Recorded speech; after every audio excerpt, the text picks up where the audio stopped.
Use the code CHICKEN in the shop.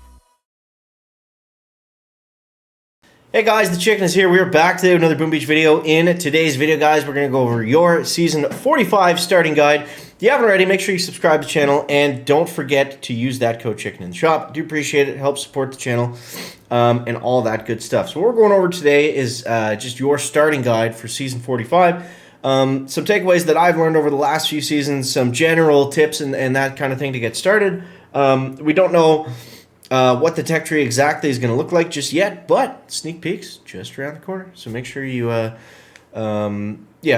subscribe, all the good stuff.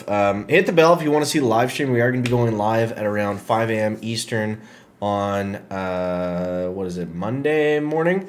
The season starts at 4 a.m., but the last couple seasons, which is a point we're going to talk about, or the last season was the first time I didn't start right when the season started, and that seemed to be pretty beneficial. So let's go ahead and take on a gear heart and just talk a little bit about this. So what are some of the important things? So going into the season, it's always the most important to have a plan. Come with a plan or leave in defeat, right? That's the Boom Beach thing.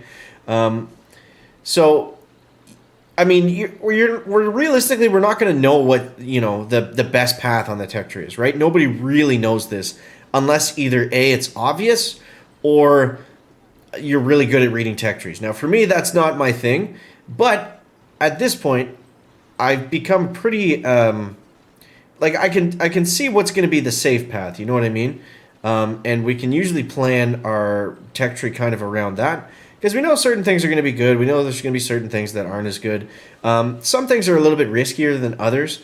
For example, like rocket choppers or seekers.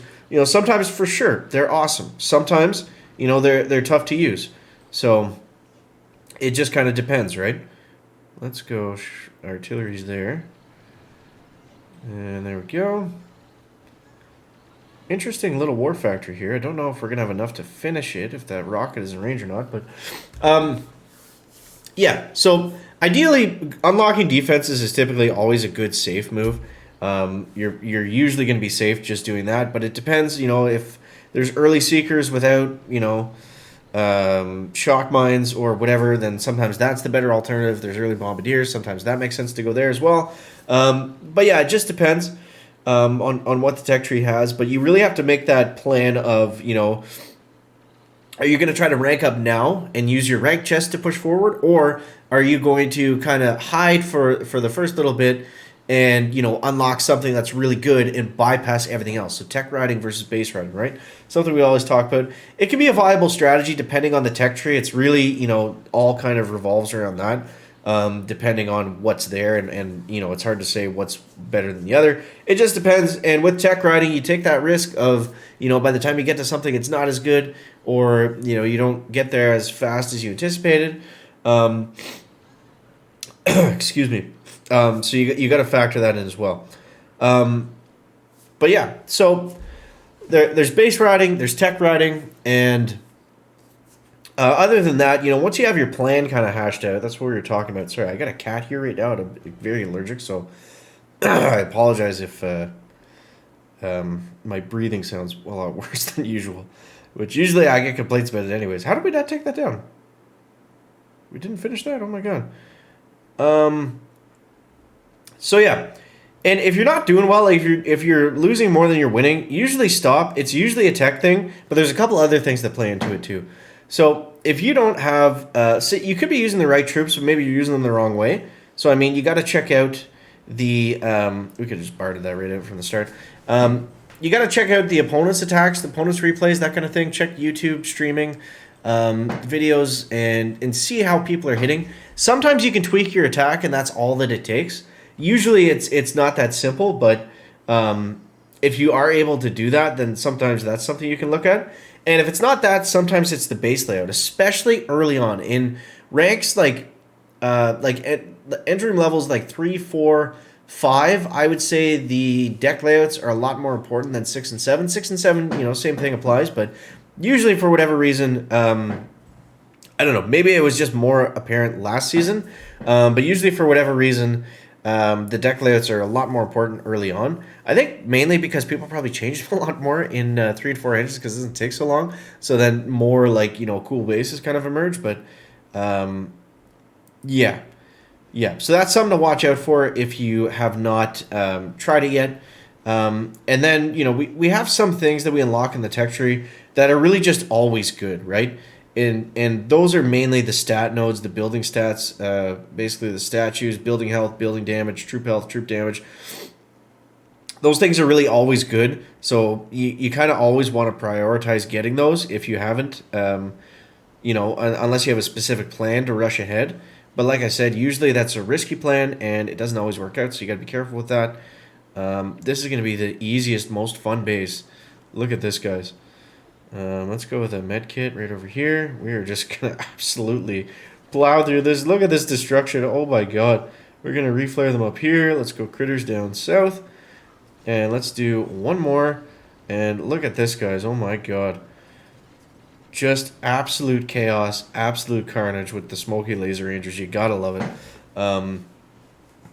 So yeah, change your base frequently. That's a big thing. Make sure your attack is on point. If it's not that, it's usually your tech. If you're losing more than you're winning.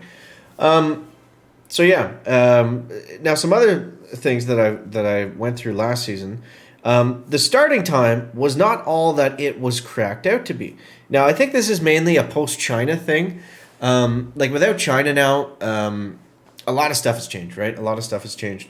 It's definitely easier to climb the leaderboard. I didn't suddenly become, a much better player. It's just, there's that many less top players playing. So it's still a challenge. I look at the top 500 as like the top, I don't know, 200 or 250 now. So that's definitely a big factor, China being gone. But it's kind of nice in a way because it allows us, it's not as big of a crunch to get in there. You got to play day one. You got to play day one. You got to play early on day one. At least get that first chest. I'm still working on it. Still trying to hammer those notes home with the team that we can't start 4 to 4 chests. It's stupid. It needs to stop. There's no reason for it. Yes, we'll have one less chest when we start, but I assume they would be able to give us that at some point throughout the season. Or hey, throw in a challenge on the main base. You got to complete this challenge. You got to complete the op this week, and you get a free gold chest or whatever. God. But yeah. So, what was the other thing? So yeah, the start time, not all that it was cracked out to be, and yeah, that was basically kind of the biggest takeaway from last season, at least for me, that I learned. It just wasn't as big of a deal as I guess I thought it was. And we were able to kind of make up that tech. I was definitely a little bit slower, especially right out of the gates to, hit the marks that I usually hit. But it didn't really slow us down, like, at all, I would say. Like, overall, in the grand scheme of things, we kind of hit our ranks at the same time and same points this season that we usually do. So, yeah. Now, the biggest thing in Warships is it's all about getting those ranks. So the earlier you can get to 16, the better. The earlier you can get to Diamond, the better. And then what really determines, a top player from the average guy is who can get to Diamond early, like week 1, and maintain it. That's what's going to set you across, or set you apart, rather, from the rest of the pack, is who can, stay on the purple side rather than the gold side. And it can be frustrating, and it can be out of your hands a lot of the times, too. If you're really slow out of the gates and you miss a bunch of chests or whatever, tough. You're just not going to be able to do it. You're not. That's why it's a punishing game, but that's the same rules for everybody. So, yeah. So those are some of the biggest takeaways for me, at least last season. Really kind of minor stuff, but things that helped anyways. So back to the roots. I'm not sure exactly what it could mean. Everyone's kind of thinking the same thing, that we're going to go back to season 1, no heavy choppers, no rocket choppers. That would definitely be interesting.